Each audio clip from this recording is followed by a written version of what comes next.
Assalamu alaikum wa rahmatullahi wa barakatuh to the Arabic Quran channel. This is Abu Rashid with you. Nice to be with you all. I hope you benefit from this. In this particular episode, we're going to be focusing on vocabulary and comprehension and learning vocabulary through context. So the contextual learning of vocabulary as opposed to learning vocabulary and words through static word lists and memorization, because that's not the best optimal way to pick up vocabulary in any language that you're trying to learn.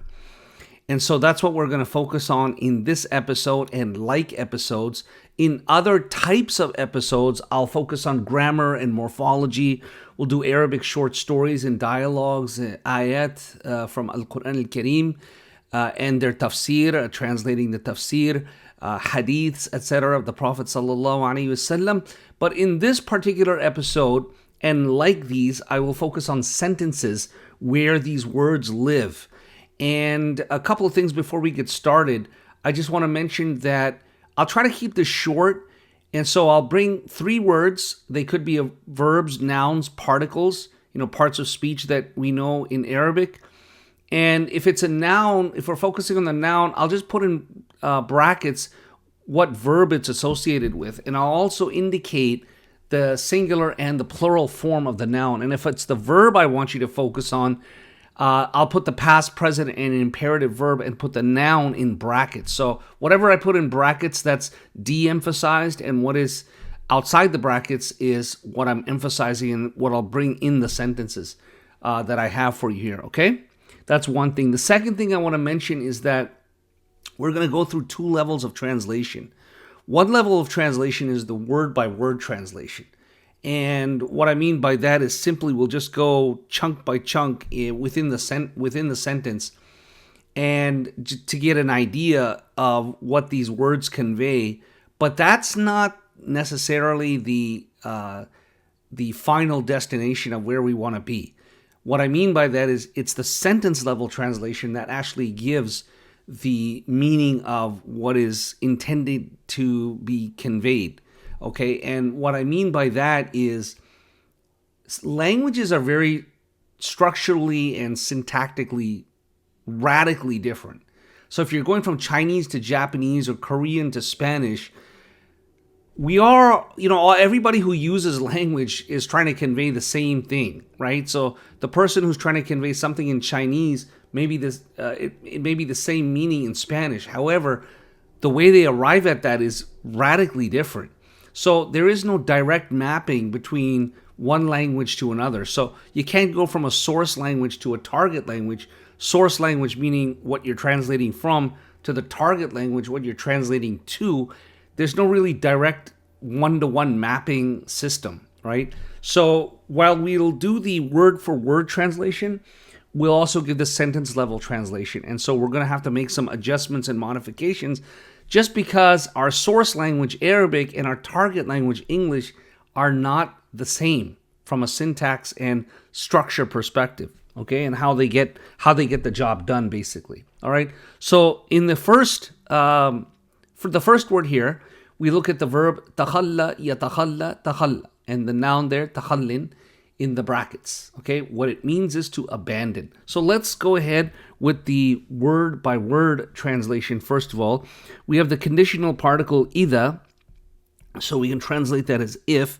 And then what I'm going to do is I'm going to take this chunk that's comprised of the verb and its associated particle, which is used with it. And the an can mean from here, but I'm not going to literally translate that. I'm going to just translate that chunk of speech that is comprised of the verb and the particle. And before I do, I'm just going to circle that ta there in the verb, which indicates the pronoun anta, which means you. And if you've studied Arabic before, you know that Arabic verbs are bundled with the doer. Okay, unlike English where the doer and the doer/subject is separate from the verb, but in Arabic it's packaged together. All right, and that's why we have the past verb conjugation, past tense verb conjugations, the present tense verb conjugations, etc., etc. Okay, so the ta means you here, so you abandoned.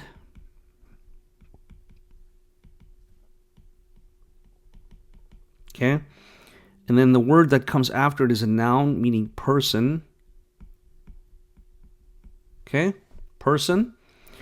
Coming right after that is the particle of conjunction, or the conjunction particle, harf ataf, which means or. And then we have the noun thing. And then the adjective, which is a noun here, some. Okay. And if I was getting into grammar, everybody, I know the grammar fans love this. I would be saying things like, عن is حرف جر, شخص is اسم مجرور, أو is حرف عطف, مبني, and then شيء معطوف على شخص مجرور, ما is صفة or نعت for the منعوت or موصوف, شيء ما في محل جر لأنه مبني, etc., etc. But I'm not going to do that, okay? If I need to, for some reason, I will. If it impacts the comprehension or meaning of the overall sentence, I will. But I'm not focusing on a nahu or i'rab here, okay? All right, so the next part is فَإِنَّكَ, which is made up of 3 units. Fa, harf, inna, harf again, and then kaf, which is ism. So we have harf al-isti'naf, the particle of resumption, which is fa.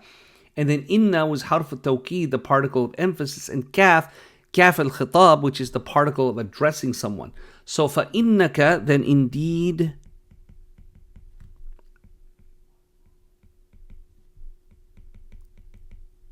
you, tarakta, 2 parts there. Tarakta comes from the verb taraka yatruku, which means to leave. Here it's past tense, and just like in takhallayta, the ta there is anta, you. So you left, past tense, you left it. The who is the it part.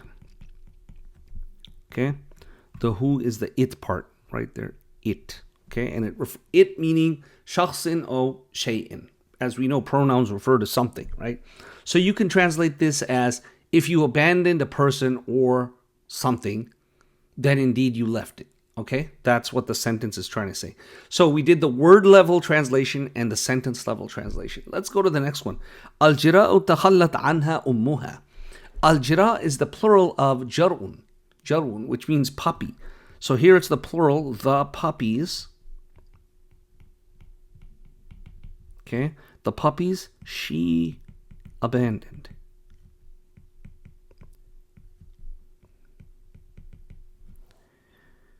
From them. The ha, the damir, it means them here, but the ha in the right after means there. Okay, there. It's possessive. So their mom. Okay, their mom. Now, I want to point out here, I want to use this sentence as an excellent example of saying why we can't stop at a word level translation, because here, especially with the dhamma being on al-jira, you think that, okay, the puppies are doing the abandoning here. No, the puppies are not the one doing the abandoning from their mother, okay?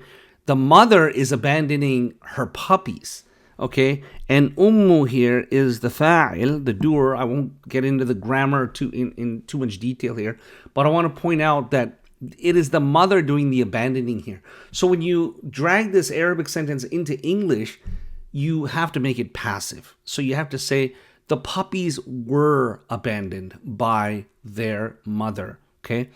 And so you can see right there, that's an excellent example of you can't just literally take the word by word translation and put it into English. It's not going to make sense. So you need other tools here like grammar and syntax, which you learn apart from vocabulary to help you arrive at the correct understanding of the sentence. So we say the puppies were abandoned by their mom, by their mother, basically. Okay? All right? Let's go to the next sentence here. In fact, a new word now, اختصار, which means abbreviating. I have the singular and the plural there, along with the verb conjugations in the brackets there. الاختصار طريقة مختصرة لكتابة كلمة أو مجموعة كلمات. What does that mean? الاختصار. So first of all, the al is not al-ta'rif. It's al-jinsiyya. The al for indicating the phenomenon or the genus or the type or the species of that thing. In this case, we're talking about abbreviating. In Arabic, when you have a sentence like this, you cannot start it without you can't leave the al. You cannot say اختصار طريقة مختصرة, etc. Except maybe if you're talking about a definition, or like it's a newspaper headline, or it's a headline in the news, for example. Okay, but normally you can't have that. But in English, you can start it like that. So you can say abbreviating.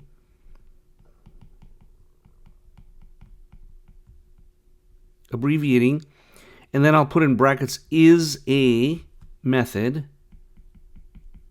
And when I put something in brackets, that right there is a flag that indicates the difference or the gap between the two languages. That right there in the brackets, that's a gap. Okay, because it's implied. Okay, I can't, there's no is a or copular verb in Arabic here. So I have to supply from the English is a method. Okay, shortened. Okay, now in Arabic it's a shortened method, but in English you'll see we'll have to translate that a little differently. The lam, the harfu jar, means for, and kitaba is the masdar from the verb writing, kataba yaktubu. So for writing. Okay, for writing a word. Notice I'm again using brackets here.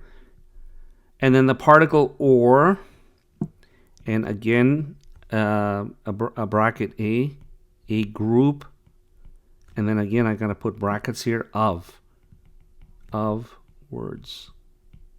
Okay, got it? So abbreviating is a method of shortening. I can say abbreviating is a shortened method. Okay, because the method itself is not being shortened, but in Arabic the adjective is referring to the tariqa. But in English, we would kind of modify that and say abbreviating is a method of shortening for writing. Okay, for writing a word or a group of words. Okay, let's go to the second example here of the noun اختصار. Ta and qaf, these are two letters. Okay, so we won't translate those because that's what we're talking about. Ta and qaf. Here is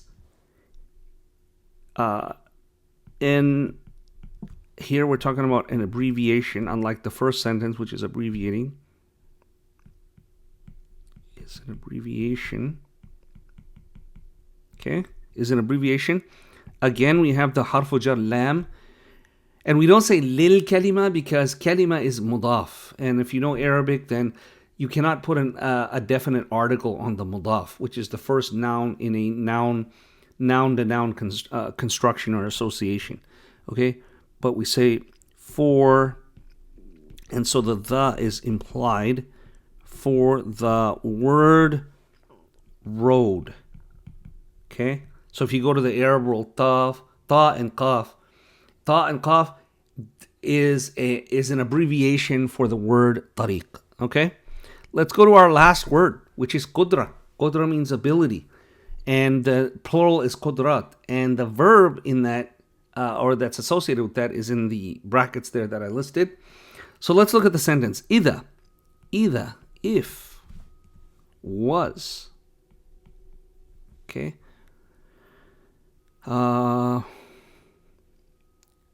You have, we can say.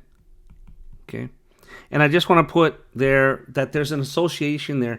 You have, you can say you had because of was. Now in English, it depends on the context.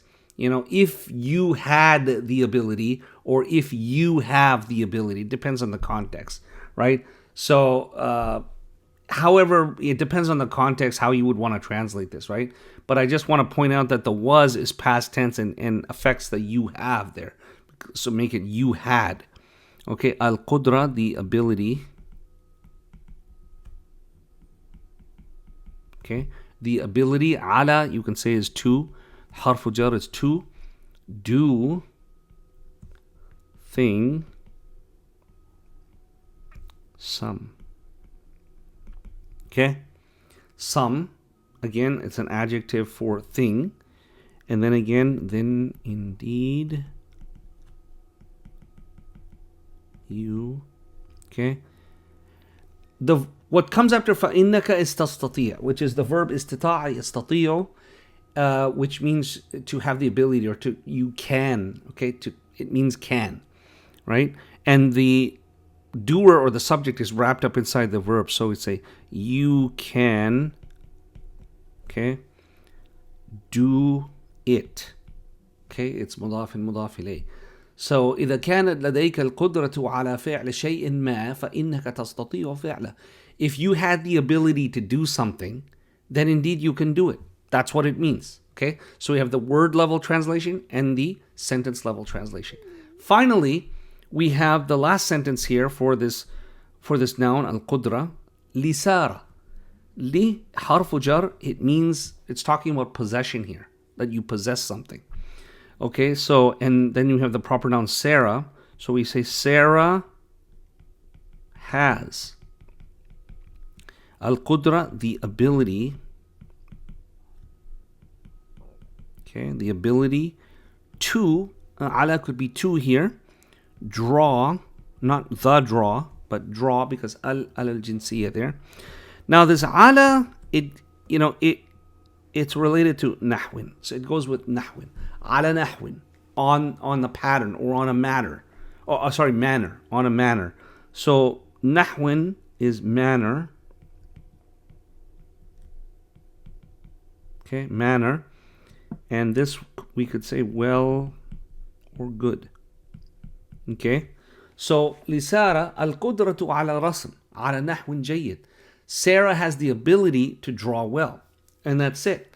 So again, I focused on 3 words, but inshallah you picked up on other words as well that you may have not known, like al-jira or tastati'a. Okay, this hopefully was beneficial. If you like this type of session, then please let me know. Like and subscribe. Forward to your friends. Subscribe to the channel. Forward to your friends and the rest of the community. And inshallah ta'ala, we'll be back again, brothers and sisters. Very nice to be with you. And that is it for this session. Assalamu alaikum wa rahmatullahi wa barakatuh.